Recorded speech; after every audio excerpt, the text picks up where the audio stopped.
Hi everyone, Dennis Foley from AcousticFields. Today we're going to talk about where to place absorption and diffusion technology. I don't think in this video we'll go through what absorption and diffusion technologies are, but let's look at mainly where we put them in general categories and for general usages so you can get a feel for all of this craziness that we go through in room acoustics. Usage, usage, usage. I can't say that enough. I can't repeat it often enough.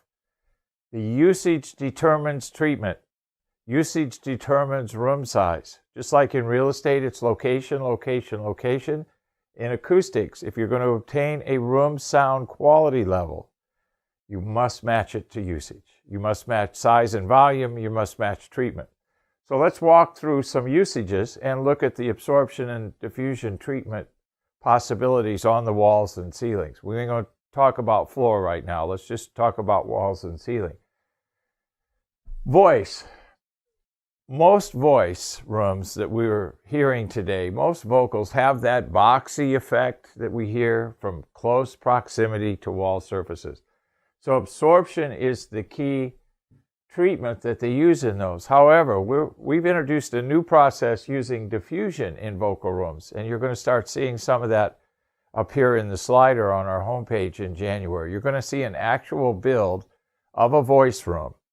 With diffusion and absorption, you're actually going to hear audio tapes of the recordings using diffusion and absorption, and I think you're going to be very impressed. I think we have a process here that adds new life and energy to our voice. And voice to me is very important. Vocals in a recording are the emotional connecting source. No matter who you are, if you're a guitar player, you're trying to get your guitar to sing. So the singing and the voice is really, really important. So we have a combination of diffusion and absorption in our vocal rooms, and we have some videos on that you can view. Live rooms, where you're recording an instrument in a room. Diffusion and absorption combinations.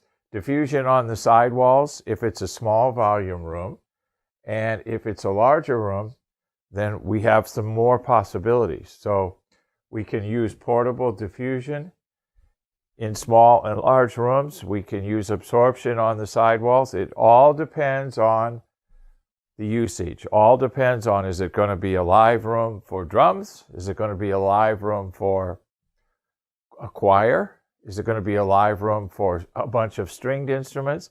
Is it going to be a live room for acoustic guitar? Usage, usage, usage. Okay, listening. One of my favorites, front and rear wall diffusion, absolute. No argument, no discussion needed. Front and rear wall diffusion working together. Not the same sequence, not the same frequency response, but you get them matched based on size and volume. Speaker size, very important here also. So in our listening room, we have front and rear wall diffusion, and then our sides are going to be absorption. Now our ceiling can be a combination of diffusion and absorption, and just go to our Sacred Ground studios in Los Angeles and you'll see how all that works. Okay? So mix and mastering. The rear wall is really a problem with mixing and mastering because that rear wall reflection comes back at the mixing and monitoring position. And then it interferes, a time-delayed signal from the rear wall interferes with the direct energy from the speakers in the front of the room. So we use absorption or diffusion on the rear wall. Diffusion is a real popular choice these days. Vertical diffusion, so it diffuses sound in a horizontal domain. I have seen some two-dimensional diffusion in studios, but I think the most popular one is the vertical diffuser, diffusing sound in the horizontal domain. Remember, there's an inverse relationship there. So in mixing and mastering, side and front walls, always absorption, because we're after definition. We want to hear everything that's in the mix. We don't want to hear any room sound. We don't want to hear anything other than the music and the voice.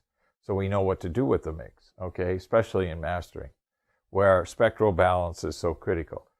Home theater, some possibilities here depending on your room size and volume. Rear wall is a good place for diffusion. Ceiling, a balancing act between absorption and diffusion. And then the front part of the room, obviously behind the projector, we have to have absorption. And then the sidewalls are absorption for definition in the same vein as we use in our mixing room because we want to hear everything.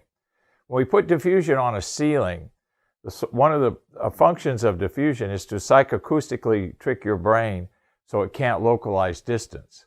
And diffusers do that. They take a strong reflection and minimize it, so your brain then can't really localize how far the surface area away is.